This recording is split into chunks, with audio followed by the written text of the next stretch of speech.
and thank you for sticking around to hear me talk about online PR. So the question, why do online PR? That's not the question. The real question should be, why not? This is definitely something that every company has to get into. So before I start, here's a picture I really love. I would like to tell a story. So a man goes to a farm. He wants to get a dog. It's at a dog farm. So he goes to the owner of the farm and says, I really want a dog, but I don't really want to pay you. So how about this? I tell you how many dogs, or I guess how many dogs you have on your farm, and you give me a free dog. The farmer says, man, you don't know anything. So, okay. Guy walks around, counts, looks, and like, you have 49 dogs. He's like, man, how do you know that? I'm like, I'm that good. He says, how about this? I'll make you a deal. If I can tell what you do for a living, you give me my dog back. And the guy says, sure. You never guess. You're a farmer. You're hick. You don't know anything. So he says, you are a PR consultant. Like, how do you know that? You come to my business. You tell me exactly what I already know and expect to be paid. You must be a consultant. So the summary is it's exactly that. Then this chart comes in very handy. Well, my friends think I do all the time. They look at my Facebook, they think I'm partying, I'm out with the clients, I'm drinking. Well, my parents think I do. They have no idea. They're like, what is PR? What is public relations? You talk to people? I'm like, yeah. And journalists, I have actually 3 phones. So one for personal, one for press, and one for business. So when journalists call me, they like, wait, sorry, hello. So that's what I do. My clients, including John Farron, thinks I'm rolling in cash because I have a car, but I'm not. What society thinks I do, which is to whisper secrets into people's ears, somewhat correct.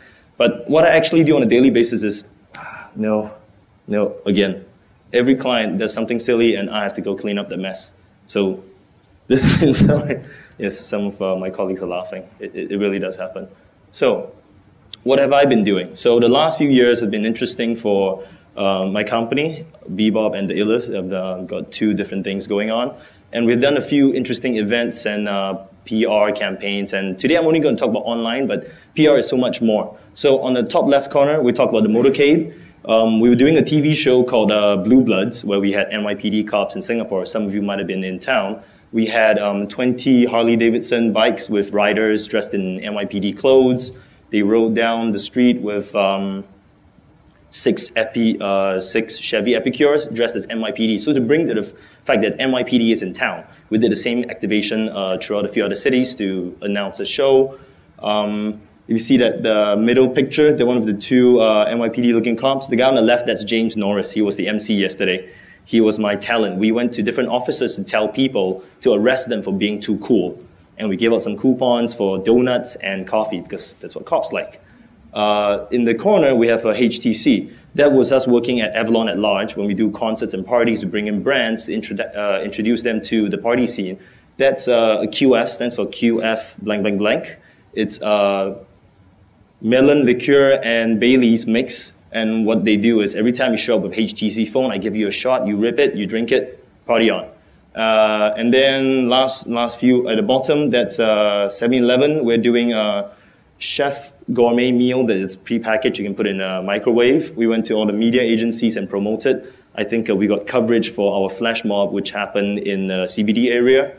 That one in the middle is actually a channel renumbering, where they changed the channel number from 19 to 511. We threw out 511 parachutes, of which there were NCIS and CSI badges. Everybody who got it got a free pack of DVDs, and 4 winners got PS3s and Nikon cameras. Finally, my favorite activation that I did, the favorite PR thing we did, and the biggest one we've done so far is Hawaii 5-0. So check this out.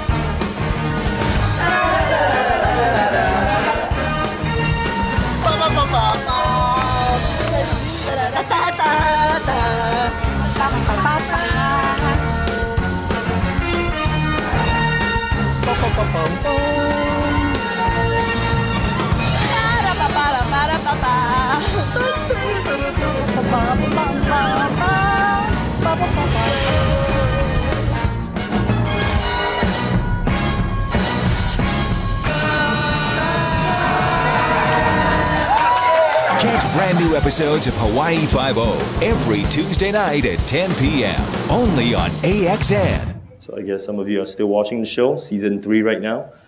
So the point of bringing this up is this is the title of what I'm talking about today, why PR? Because that campaign that we did not cost more than, let's just put it like that, it's less than 5 figures. We're doing everything we did. And at the end of the day, we had Nielsen ratings. We had higher ratings than the Bahrain F1 throughout Asia, as well as an Arsenal and Everton English Premier League match. So was it because it was a TV show? Of course, but one of the big things, as in what we got really take out of that, is that true PR, just getting to the ground, knowing people, getting the press, telling people about what this is about, sharing something interesting, kind of like what Keith said just now, being personal gets you results. So this is what I do daily basis now. I work for Mr. John Farron, who spoke yesterday. So these are some of the things that you can do today with online marketing, with online PR, and you can get coverage on CNBC, VentureBeat, Wall Street Journal, Singapore Business Review. That's Business Times. And also a feature video. I started being an entrepreneur when I was a kid, selling sweets and all those kind of things you do when you're a child. After school, I did a number of ventures, which were failed ventures, and then I went and did a big corporate job and made a corporate lot of money, and then realized that maybe that wasn't for me and that I should be doing my own business. We had another idea. We were working on another website, and that website had a hosting failure. We lost a whole bunch of really important data. I had to go back to clients and ask them to please redo the work, and that was very embarrassing. And so I said, I need to find a backup solution, and I couldn't find a good backup solution. So I said, well, how difficult is this? And we decided to build Dropmysite.com. And we didn't think about being a big company. We just wanted to solve one problem, which was backing up the websites that we owned and other people owned, and doing that in a really simple, easy way. We had clients emailing us and saying, we would really like you to back up our databases and our emails. And we were like, wow, okay, we didn't think of that, but we'll go and do that anyway. And ended up with Drop My Email. And then we realized this is a bigger opportunity. And so you need to go through this process by just doing a business plan. You don't know. You don't know what this is going to be in 3 weeks. We had it up on a test server. Someone blogged about it. It's crazy because people started blogging it. The clients basically flooded our little server, and basically the server host said, well, you can't be getting this much traffic. You can't be doing what you're doing on the server. So we moved over to another host who was also a big international brand name. And after 2 or 3 weeks, our traffic had really grown to a point where the servers that we were on couldn't manage it. They fell down. We had a problem with that, and then we tried to get back up on that same server, and eventually that collapsed on us, and for 3 days we were out. But in those 3 days, we moved over to Amazon Web Services. In that period, and within 1 day, we got the site back up. It was wonderful to be up again, and we felt secure, and that led us to do more. We wanted to back up our website, but then we realized we could back up the internet. We're now thinking of our big, hairy goal is to back up the internet. It takes a lot of conviction to believe that the little company that you're building is really going to be the big company that you hope it'll be one day. And with Amazon, we realized we could really scale the business. There are a whole bunch of features in Amazon which just don't exist with other providers. We add as many services as we like to the system, and we have auto scaling. If we get a lot of traffic, we can just scale up. There's a whole internet out there that needs to be backed up, and nobody's doing it. This is not a problem that we're going to solve in like 10 years' time. It's a problem that needs to be solved now. A lot of entrepreneurs are getting their passion from wanting to be wealthy, and that's the problem. Is you shouldn't aim to be wealthy. You should aim to be solving problems. Okay, John is not that skinny anymore. That's the funny part. But everything else he said is true. It's exactly what it is. You tell the real story. This is kind of like our journey of last year and a half maybe, and that filming took about 10 plus hours and was crammed in 3 minutes. But what I want to show you is that is what PR is. What is PR? Everybody asks that. What do you mean? As in, I can write, I can talk, but what is it? This is what people think PR is. Blaming it on something else, like, blaming on El Nino. That's what a PR guy does. No, it's not. PR is everything. Everything you heard today, except put into more fluid languages, into something more sexy, maybe. That's what we try to do, to make something as boring, or at least what I try to do, make something as boring as email backup, website backup, into something that people want to talk about or get excited about. So PR is exactly what it is. And the second picture, I really like it, pointing to the truth. Not the whole truth, but parts of the truth you want to focus on. That's the key part. So it's not lying. It's just pointing to the part you want them to focus on. So why? Why online PR? It exists to get free editorial coverage. So you want to get online. You want to get your product known. Is it B2B or B2C? You want to get it out there. PR. It maximizes the chances that your business will appear in mainstream media. And what is the final goal? The goal is to win the ultimate goal, which is the trust of the consumer. This is exactly why you want to get into business, as in what we heard just now, just prior to me coming on. Keith said, customers don't trust you anymore. Customers don't trust businesses. They trust other customers, or they trust a third-party source, like journalists, editors. So we put the content to them. They like it, they tell people to like it, and there we go. Finally, everybody can do it. So at least I'm going to give a few quick tips on how you can do it and how everybody can do it. So PR versus advertising. If there are any advertising people in the room, we can have a battle later because I'm going to rip you guys a new one. First, PR is worth 3 times the cost of advertising. So whatever you spend on advertising, or traditional advertising at least, you put $500 into advertising, you get $1,500 for the same amount of space. So let's say this much space you pay for. In PR costs, PR value will be 3 times that, because as I said, it's unbiased view. It's an objective view of something. Next, PR gets the job done better. Those who have been to business school would notice Philip Kohler, because his name is on all the textbooks. So what he says, when a customer sees an ad, she knows it's an ad, and an increasing number of customers are tuning ads out. PR has a better chance of getting a message through. You get bombarded by messages every day, on TV, on your phone, everywhere. You don't actually pay attention to ads, not all the time. So PR comes in from the side, a sneaky angle, point you in the right direction to buy the right things. So, I got a lot of these. I got 1 million of these. So first, that's advertising. We are a great company. PR says they are a great company. So that's what we do. Another one. This is also hilarious. That's advertising. Guy A tells girl, I'm a great lover. And then what does he do again? I'm a great lover. I'm a great lover. Keep on going. Keep going. Public relations. Girl A tells girl B, he's a great guy. He's a great lover. And she goes, I understand you're a great lover. So which one of these guys do you think is going to get lucky? So, PR. So here are the 3 basic PR tools. You might know it. You probably have done some of these before. But what's interesting is that I would like to go through a few things you might not know, as in something I learned on the job, some tips, and something you can do immediately after this. So let's go press releases. This is the bread and butter of all PR agencies or agents or consultants. The first thing you do, first thing I do every day is sit down like, what is there to tell somebody?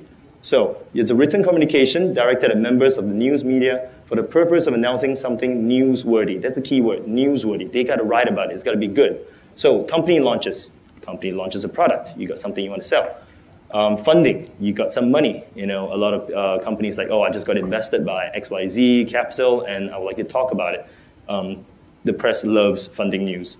Milestones, 1 million users, 100,000 subscribers, so on. Acquisitions, when you buy somebody or someone buys you. These are all things that people want to write about because it's exciting. Of course, there are 1 million other things you can write, but these are the main things that we do as in press releases. Key. PR is about taking care of the journalists. This is key because the journalists are your voice. They talk to the people that buy your stuff. They might buy your stuff yourselves. So, first thing, write in the way that journalists and readers like. If you know a specific target, like publication likes to write stuff that leans to the left, a little bit right of the center, you got to write in the way that they like it. So they will pick up what you have and then go pretty much print it. My PR professor back in school basically said, write a press release so well that it eventually gets used in the article. So when you read your article, you're like, I came up with that line. love it. So that they will use your exact examples, your lines. So that's how well you have to write, or in that way that's interesting for them. Second, spend money loving key journalists. I'm not sure if there's any journalists here, but I apologize, I haven't loved you guys enough yet. But one of the things that they asked, if I had $1,000, what would I do? I would take that money and open a bar tab at a bar, invite my favorite journalist to come by, have a drink, have a chat. The more they like you, the more they're going to write something in that will be beneficial, at least positive on your side. One of the things that we did when I was back in New York, we actually had this, we were sending out press releases in the morning, and what we were doing was we actually sent the press release on a Monday morning, I'll get to the time in a bit, with a box of Krispy Kreme donuts and coffee. I guarantee you all our press releases picked up that day because we spent time loving them, they love us back. At least they will at least take a look at it. Somebody knowing about it is better than nobody. Next one, this is kind of something I learned on the job, is that send media materials from the CEO or senior management. Tell your boss, I need a fake account that's in your name.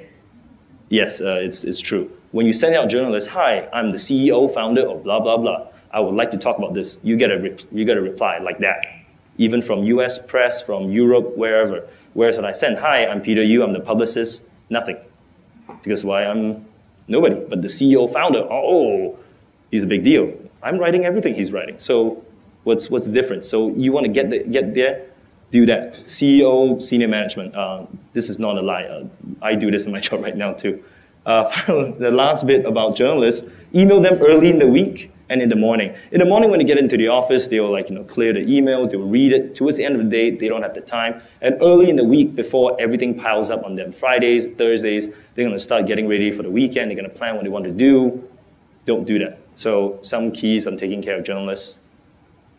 Keys to a good press release. So what's good? What should you do? So I'll go through a full press release with 8 points. Let's go to the first few things. Summarize the story in one line. So why is this story relevant?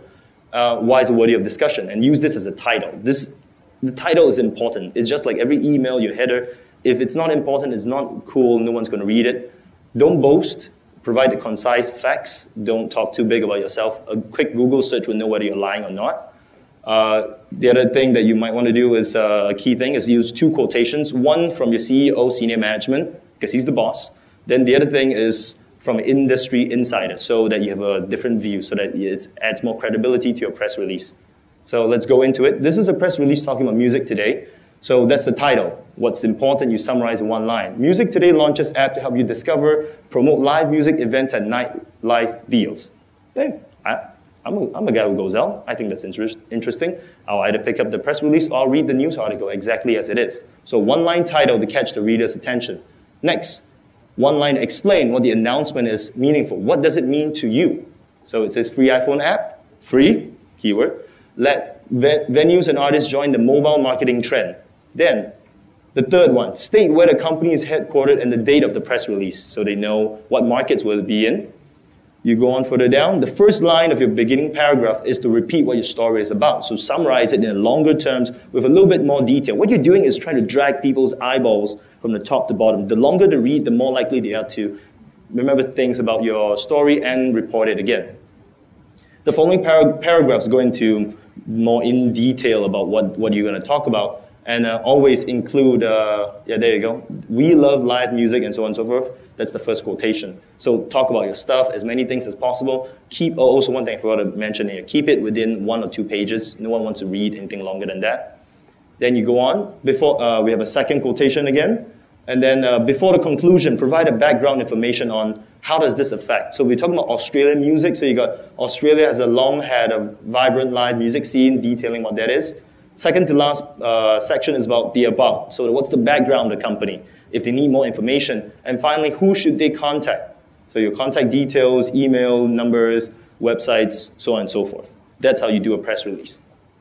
So something else about online. So what are you talking about? It's like everybody does it. What do you mean? So this is the interesting part, is that when you're doing digital or online marketing, you have press release submission sites. So instead of just, you might only know maybe 5 to 10 people and they know more people than that. If you're just starting out your business, one of the best ways to get out there is actually to use press release sites. So avangate.com, check it out. There's about 50 to 60 different sites. Just go on there and just basically send your press releases out.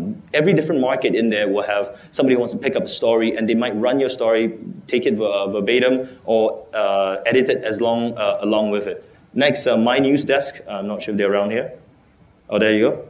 I have to give a shout out. I use their service. I'm actually quite impressed. So this is actually me telling you guys can give me a free subscription.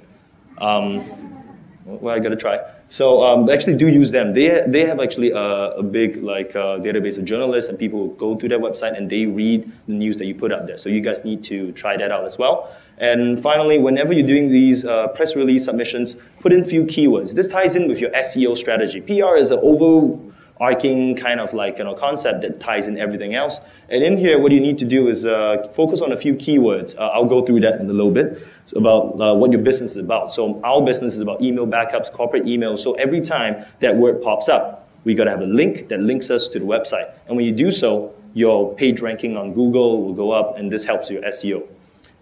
If you guys don't believe me, those of you, I'm sure everybody has mobile, go online and type email backup. We are #1 right now. Yes.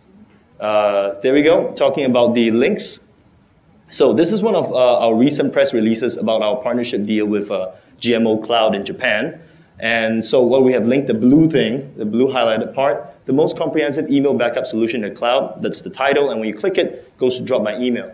Second thing we do is a corporate email. So that's also something we focus on because we have a business offering. Click it, and then it will show up backup to secure your business emails, and then the link. And you'll drive people to your website. This is something that you can help, as in you might not directly generate sales personally, but you influence people to think the way you want them to. So 2, guest commentaries and posts. In different magazines, you have voices, opinion editorials, perspective, thoughts. They're all the same thing, is that they want you to give a different point of view that that the media couldn't provide. So it's together to allow a different point of view to make the media more balanced. So you put out a piece of news, you want people to talk about it, you want to be there, because when you're there, the editors don't know everything. They want every angle as possible because they don't know which readers that they're going to get. So you want to be a thought leader in this whole process. And getting into guest commentaries and posts where you send in your articles and write-ups, this is where it works. So tips to a good guest post. First, of course, identify the key areas of a business, know what you want to say, who you want to say it to, and so on. Offer an insightful point of view that the media doesn't have. So if they are all about how CEO is great and all that, everybody loves this budget 2013 thing, maybe come in with a different angle that they don't know yet, or at least you have a specific insight to. Submit well thought out posts to relevant media sources. So people want to read it, so be it the tech news, you got your local press, you got international press, send it to them. And finally, same thing, highlight the keywords, so when they use it, they post it, you still get your SEO as well. So it ties in all together. So here are some of the guest posts that we have worked on over the last almost about a year. So we have in Japanese, that's on Startup Dating. We have in Canada, Shelley Palmer. We've got in US, Read Write. India, Startup Central. China, Wape. And Singapore's Singapore Business Review. So getting pieces in there is not exactly hard. It's just that you want to make a point and you want to be the one that they think about. And when they think about, like, let's say, your industry, they think about this and they think about you. So your businesses come up often. Next one that leads in the same vein is company mentions. So when you get thought about when it comes to your industry, something that's keen, something that's interesting, or they have a question, they're like, hey, are you the expert? Is this something that we want you to tell us? Then there you go. Company quotations and references in publications. This occurs when people are writing articles and they look to thought leaders for credibility, perspectives, and opinions. So you want to be that guy. Like, and when you think of Facebook, you know it's the Zuck. When you think of, like, Google, think of Schmidt. So stuff like that. You want to be the guy that owns the word, the keyword of industry. You got to be the guy that think about, be it the good or bad. From a PR perspective, all news is good news. Okay, so sorry, I keep on going back to what we've been doing, so to prove to you or to show to you what we do. The first one, Wall Street Journal. This story came out when Eduardo Severin, Mr. Second guy in Facebook, moved over to Singapore and he was dodging taxes and so on and so forth. This article came out, and then the journalist from UK found John and had a chat and, hey, you're a guy, you're a startup guy in Singapore. Like, tell me, what do you think about Facebook? What do you think about the co-founder? And he goes off and says something like that, which is like, oh, he doesn't have an office, he doesn't invest in Singapore businesses. That's not true, he does, but it's a little bit hard to get to him if you're not his friend. Then we have the next one, Her World. Her World was featuring the TV show that we're on, Angel's Gate, and they were talking about what's the perfect pitch. And as one of the ones who came out there, well, rather unscathed, we have got also a mention here that, grow the business, you got to do this. And then at SGE, so our dear friends at Singapore Entrepreneurs, talking about solo founders, guys who created a company themselves. So they know that at least in this industry, in the startup industry, in the email backup, in the web cloud thing, we're the ones they want to talk to. We got a soundbite for them all the time. So how? How do you do this? So one, best way is to stay in the media is to be a thought leader in a specific niche. You are the king of something, something, something. Start a blog. Blogs are interesting, personal, and you can say anything and everything you want because it's what you think. And when you say something, you can put up your guest post as well. The more links you're generating for yourself, for your business, as well as increasing your personal profile. Write extensively, be controversial if possible. Don't say the wrong things, but be controversial. When I mean controversial, I mean you talk about things that they don't necessarily would dare to say. I would tell you off the mic a few interesting stories on how we have done controversy, but that's what you should think about. The more eye-catching, more exciting it is, you'll be likely to be picked up and they'll think that you have something to say. The media doesn't like to write anything or doesn't like to think that they are boring, so they want to get someone's like knee-jerk reaction sometimes, or to get you to see something that might be slightly damaging, but then it's good reading, because why? They care about readers. Highlight the keywords in your industry, hyperlink, again and again. And last thing, this is a link that I found might be useful, you can check it out, it's called Help a Reporter Out. Help a Reporter Out, so Haro, it's where a journalist goes on and says, hey, I've got a story I need to break within the next 8 hours, I need somebody to comment on the status of chairs. You're a chair expert, tell me, what do you have to say about chairs? And then you say exactly what you have to say, and you get mentioned all across the world. So we try to get in there once in a while, and of course relevant businesses as well. So, getting to the end, key takeaways. Spend money loving the journalists. Definitely. You definitely want to do that. They will love you for it, and I'm sure if anybody there, they should buy me a drink because I just told them you will buy them a drink. Send media materials from the CEO, senior management. They love that, to see like it's more official, more legit. Email reporters early in the week, in the morning. Use a combination of free and paid press release submission websites. Highlight the keywords. I said this like 3 times, the 4th time. Stay relevant with blogs, guest commentaries, posts. And last but not least, with everything online, you can do this yourself. And before I got a little bit more. Just in case you're not convinced about how strong PR is, these are just a few movies that cover everything that you need to know, and just to show you how great it is. So at the top, that's Jersey Girl. That's Ben Affleck, written by Kevin Smith. It's about a publicist's life that falls apart. My nightmare. My nightmare is exactly like that. His life falls apart where he used to be this big shot guy. But then you have Jerry Maguire, Mr. Show Me the Money. Social Network, which is pretty much a PR campaign in itself. Wag the Dog, that is a political drama about how they faked a war so that the president's approval rate goes up. So before I get into the movie, one last story I forgot to share earlier, but one of my favorites.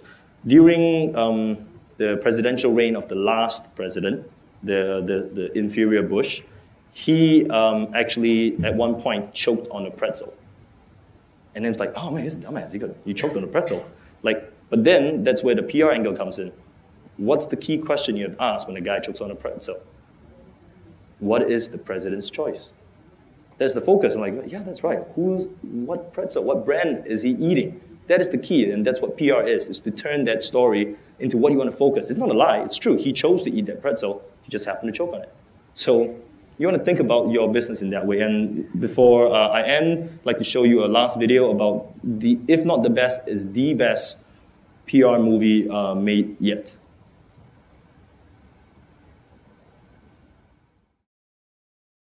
I don't have an MD or law degree. I have a bachelor's in kicking butt and taking names. I get paid to talk. What do you talk about? I speak on behalf of cigarettes. My mommy says that cigarettes kill. Now, is your mommy a doctor? No. Well, she doesn't exactly sound like a credible expert now, does she? Yeah. We call ourselves the Mod Squad. MOD, Merchants of Death. We're lobbyists for the tobacco, alcohol, and firearms industries. How many alcohol-related deaths a year? Well, does that... 100,000? That's what, 270 a day? A tragedy. I front an organization that kills 1,200 people a day. Dad, I want to see what you do. The message Hollywood needs to send out is smoking is cool. We can put the sex back into cigarettes. Get a flight to L.A., I'll get you a meeting with Hollywood super agent Jeff McGowan. Yeah, I'm gonna bring your dad in now. Is there anything I can get you, like an orange juice or a coffee or a Red Bull? No, thanks. Okay. But what we need is a smoking role model, a real winner. Indiana Jones meets Jerry Maguire. Right, on 2 packs a day. This spring, don't hide the truth. We don't sell Tic Tacs, we sell cigarettes. And they're cool, available, and addictive. The job is almost done for us. Just filter it. The #1 killer in America is cholesterol. And here comes Senator Finister, who's clogging the nation's arteries with Vermont cheddar cheese. The great state of Vermont will not apologize for its cheese. What happens when you're wrong? See, Joey, that's the beauty of argument. Because if you argue correctly, you're never wrong. This is a heated issue. Nick, do you have a question? How on earth would Big Tobacco profit off of the loss of this young man? It's in our best interest to keep Robin alive and smoking. Have you heard of a reporter named Heather Holloway. My other interviews have pinned you as a mass murderer, bloodsucker, pimp, profiteer, and my personal favorite, Epimethesophilus. I'm a man of the people. Rock on, Kennedy. Your family now. Tobacco takes care of its own. Michael Jordan plays ball. Charles Manson kills people. I talk. Thank you for smoking. Sony has a futuristic sci-fi movie they're looking to make. Cigarettes in space. It's the final frontier, Nick. But wouldn't they blow up in an all-oxygen environment? Probably. But it's an easy fix. One line of dialogue. Thank God we invented the, whatever device. Thank